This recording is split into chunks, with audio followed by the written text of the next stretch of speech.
Hello students, कैसे हैं सभी। Welcome to Parth school online tutorials. आज हम डिस्कस करेंगे अपने फिजिक्स के थर्ड चैप्टर के बारे में, जिसका नाम है gravitation. In the previous two chapters we have discussed about the motion and the force जिसके बारे में हमने सिर्फ पिछले चैप्टर में नहीं, पिछली क्लासेस में बहुत पढ़ा है। हमने डिफरेंट टाइप्स ऑफ फोर्सेस पढ़े हैं, जैसे contact forces, non contact forces. अगर हम उसके डीप में भी जाते हैं, फिर हमने पढ़ा था muscular forces, frictional forces, gravitational force, electrostatic force and magnetic forces. ये सभी फोर्सेस के बारे में हमने थोड़ा थोड़ा पढ़ा है, पर आज हम एक फोर्स के बारे में, दैट इज ग्रेविटेशनल फोर्स, इसके बारे में हम थोड़ा डीप डाउन पढ़ेंगे। ओके, आप अगर नोटिस किया होगा कि there are so many objects जो कि ऊपर से नीचे गिरते रहते हैं, यहां तक कि हम लोग भी जंप करते हैं, जंप करके वापस नीचे आ जाते हैं। सो वो क्या चीज है, क्या फोर्स है, कौन सा फोर्स है वो जो हमें अर्थ की तरफ पुल करता रहता है? क्या कोई अट्रैक्टिव फोर्स है या कोई रिपल्शन फोर्स है? ये क्या इसके पीछे कोई लॉ है? Let's see. Okay, about 400 years ago, सबसे पहले इसके बारे में सर गैलीलियो ने बताया था। द ग्रेट साइंटिस्ट गैलीलियो, उन्होंने इसके बारे में बताया। उन्होंने थोड़ा बहुत बताया कि हाँ, कि ऐसा कोई फोर्स है जिसकी वजह से कोई भी चीज, कोई भी ऑब्जेक्ट जब वो नीचे गिरता है तो उसके पास एक कांस्टेंट एक्सेलरेशन मिलती है उसे, इररिस्पेक्टिव ऑफ इट्स मास पे कोई फर्क नहीं पड़ता, उसे क्या मिलती है? कांस्टेंट एक्सेलरेशन मिलती है। ये है अबाउट 400 इयर्स एगो की बात।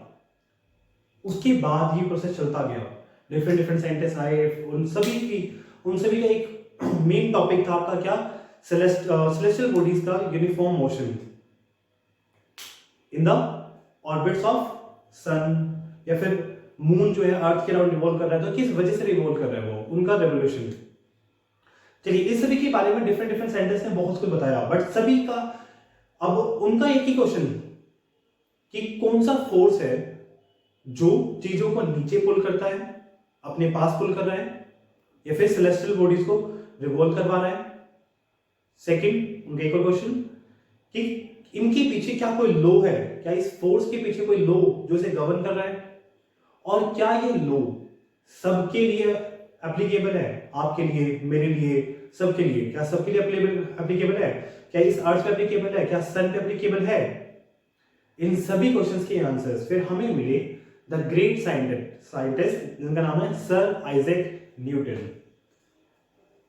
ओके, इनका नाम तो आपने आई थिंक सुना ही होगा। ये तो आपके हर जगह अवेलेबल होते हैं। आपके फिजिक्स में जहां पे जाएंगे हम न्यूटन को पाएंगे। Okay, the sir Isaac Newton, इन्होंने एक दिन आराम से बैठे हुए थे पेड़ के नीचे, ऊपर से सडनली इनके सिर पे एप्पल गिरती है। ये कहानी तो आप सबने सुनी होगी। एप्पल गिरी, इन्होंने सोचा कि ये एप्पल नीचे ही क्यों गिरी, मतलब क्या कोई फोर्स ऐसा है जो इसे नीचे पुल कर रहा है। उस दिन उन्होंने डिस्कवरी की किस चीज की? The gravitational force, gravity. उन्होंने बताया कि हाँ, एक ऐसा फोर्स है जो हमें एप्पल को नीचे पुल कर रहा है, and that force is named as gravitational force. यही वो फोर्स है जो प्लैनेट्स को सन के अराउंड रिवॉल्व करवाता है, मून को अर्थ के अराउंड रिवॉल्व करवाता है। जैसे आप लोग क्या करते हैं, एक थ्रेड लेते हैं या स्ट्रिंग लेते हैं, रोप ली, कुछ भी, स्टोन को लिया, बांधा उस पर, फिर आपने उसे क्या करा? रोटेट करवा रहे, ऐसे घुमा रहे उसे तेजी से। वो स्टोन आपका उस सर्कुलर पाथ में घूम रहा है। क्या लगता है, क्या रीजन हो सकता है उस स्टोन का उस सर्कुलर पाथ में घूमने का? क्या कोई फोर्स ऐसा है जो उसे ऐसे घुमा रहा है, उसे उस पाथ में ही रखे हुए है? वो उस पाथ से दूर क्यों नहीं जा रहा या पास क्यों नहीं आ रहा? ये आपका सेंटर पॉइंट हो गया, और ऐसे वो उसके सर्कुलर पाथ में रोटेट कर रहा है। तो वो रोटेट क्यों कर रहा है, क्यों घूम रहा है? उसका रीजन है वो थ्रेड ने उस पर क्या एक फोर्स अप्लाई किया हुआ है जिससे वो दूर नहीं जाने दे रहा। सोचो अगर वो थ्रेड ना होता तो क्या होता? फिर वो स्टोन मेरा उससे उस सर्कुलर पाथ से निकल करके चला जाता और स्ट्रेट पाथ में जाता, फिर वो बिल्कुल स्ट्रेट पाथ में। ऐसे उस थ्रेड ने उसे बांधे हुए किस पाथ में? सर्कुलर पाथ में। वो थ्रेड कंटिन्यूअसली उसको क्या कर रहा है? घुमा रहा है। हर पॉइंट पे उसकी डायरेक्शन चेंज कर देता है, हर पॉइंट पे, each and every point by 90 degree, 90 degree के एंगल पे वो उसे घुमा देता है। ये हमने फिजिक्स के फर्स्ट चैप्टर में पढ़ा था, अपने मोशन चैप्टर में। ये था आपके पास uniform acceleration uniform circular motion, जिसमें हम लोगों ने देखा कि एक ऑब्जेक्ट जो सर्कुलर मोशन में होता है तो उसकी स्पीड सेम हो सकती है बट वेलोसिटी सेम नहीं होती या एक्सेलरेशन सेम नहीं होती। क्यों? क्योंकि वो कंटिन्यूअसली अपनी डायरेक्शन चेंज कर रहा होता है। So when an object is moving in a circular path it is accelerated. ठीक है, ये हमेशा एक्सेलरेटेड होगा। क्यों? क्योंकि उसकी डायरेक्शन जो है कंटिन्यूअसली चेंज हो रही है। अर्थ का सन के अराउंड रिवॉल्व करना, मून का अर्थ के अराउंड रिवॉल्व करना, वो भी इसी फोर्स की वजह से जिस फोर्स का नाम है gravitational force. Sir Isaac Newton ने बताया कि देयर इज अ फोर्स जो अप्लाई होता है इस यूनिवर्स के हर एक ऑब्जेक्ट पे। आप यूनिवर्स में कोई भी दो ऑब्जेक्ट पिक कर लीजिए, just pick any two objects in the universe. जैसे अभी आपके राइट नाउ अभी आपके हाथ में जो फोन है या लैपटॉप है और जो मेरे पास जो फोन है मैं उन दोनों को ही कंसिडर कर लेता हूं। या फिर माय मार्कर और बोर्ड, माय शर्ट और योर शर्ट, ये सभी ऑब्जेक्ट एक दूसरे को अट्रैक्ट कर रहे हैं। या फिर मैं ऐसे कह सकता हूं कि each and every object in the universe is attracting every other object in the universe with a force named gravitational force. यानी कि यूनिवर्स में रखा हुआ हर एक ऑब्जेक्ट हर दूसरे ऑब्जेक्ट को अट्रैक्ट करता है जिस एक फोर्स से, जिस फोर्स का नाम होता है ग्रेविटेशनल फोर्स। जी हाँ, मेरी शर्ट राइट नाउ आपकी शर्ट को अट्रैक्ट कर रही है। अब आप सोचोगे कि आपकी शर्ट और मेरी शर्ट अट्रैक्ट क्यों नहीं, मतलब पास क्यों नहीं आ रहे हैं? That's a different thing. देखिए, आपके कुछ फोर्सेस स्ट्रॉन्ग होते हैं, कुछ वीक फोर्सेस होते हैं। ग्रेविटेशनल फोर्स भी एक वीक फोर्स है जिसको बड़ा बनने के लिए, मतलब जिसको काफी अप्लाई होने के लिए, अच्छे खासा अप्लाई होने के लिए मास का बहुत ज्यादा होना जरूरी है। हम लोग अर्थ पे ही हैं, हम लोग जंप करते हैं, स्पेस में नहीं चले जाते। एप्पल है, नीचे ही गिर रही है, वो अर्थ की तरफ अट्रैक्ट हो रही है। रीजन क्या है? अर्थ बहुत बड़ी है, ठीक है, बट मैं और आप हम दोनों एक दूसरे को अट्रैक्ट नहीं कर रहे। क्यों? क्योंकि हमारा साइज छोटा है, कम है, मास कम है। मास कम होने की वजह से ये ग्रेविटेशनल फोर्स भी कम है। Okay, so gravitational force depends on the mass. कैसे, वो भी देखेंगे हम लोग। अभी फिलहाल इसके बारे में थोड़ा सा और डिटेल में देखते हैं। ओके, ग्रेविटेशनल फोर्स के बारे में बात करें तो ग्रेविटेशनल फोर्स आपके ईच एंड एवरी ऑब्जेक्ट पे वर्क कर रहा है और ये डिपेंड करता है उनके मासेस पे। अब किसी ने मुझसे क्वेश्चन पूछा कि क्या ये मून और अर्थ पे भी अप्लाई हो रहा है? मतलब कि if it is earth and this is moon, this is earth, this is moon, अगर ये दोनों पे अप्लाई हो रहा है, एंड आपको बता दूं ये फोर्स दो ऑब्जेक्ट जो अप्लाई कर रहे होते हैं दोनों एक दूसरे पे इक्वल अप्लाई करते हैं।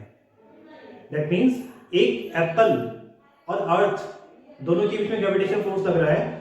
अर्थ जितना ग्रेविटेशनल फोर्स एप्पल पे लगा रही है, same amount of force Apple भी अप्लाई कर रहा है किस पे? अर्थ पे।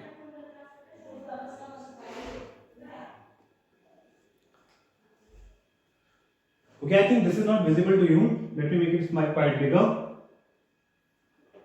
हाँ जी, मैं आपको बता रहा था कि यूनिवर्स में कोई भी दो ऑब्जेक्ट हैं वो एक दूसरे को अट्रैक्ट कर रहे हैं और वो दोनों जो एक फोर्स अप्लाई कर रहे हैं वो इक्वल फोर्सेस हैं। दैट मींस अर्थ ने जितना फोर्स एप्पल पे अप्लाई किया है उतना ही फोर्स एप्पल अर्थ पे भी अप्लाई करती है। अब आप सोचोगे फिर अर्थ एप्पल के पास क्यों नहीं जा रही? एप्पल तो अर्थ के पास आ गया पर अर्थ एप्पल के पास क्यों नहीं जा रही? इसका जवाब हम देखेंगे नेक्स्ट वीडियो में, पर पहले थोड़ा वापस आते हैं इस टॉपिक पे। ओके, हम बात कर रहे थे कि ये अर्थ है and this is moon.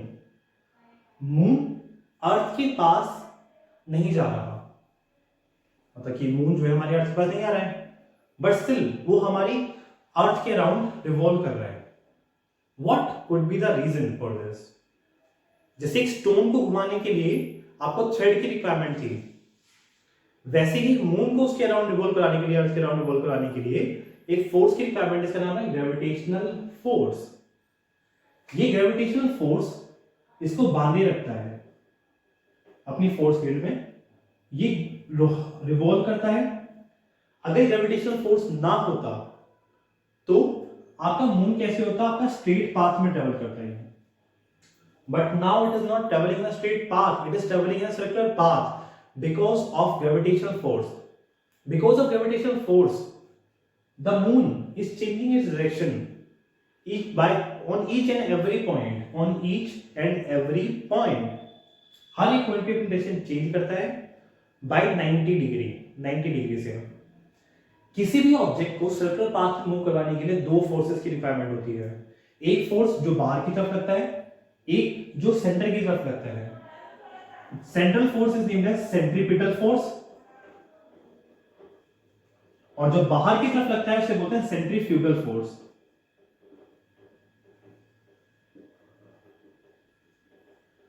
Centripetal and centrifugal forces. यहां पर इस केस में सेंट्रीपिटल फोर्स जो आपका काम कर रहा है वो है आपके पास क्या, ग्रेविटेशनल फोर्स।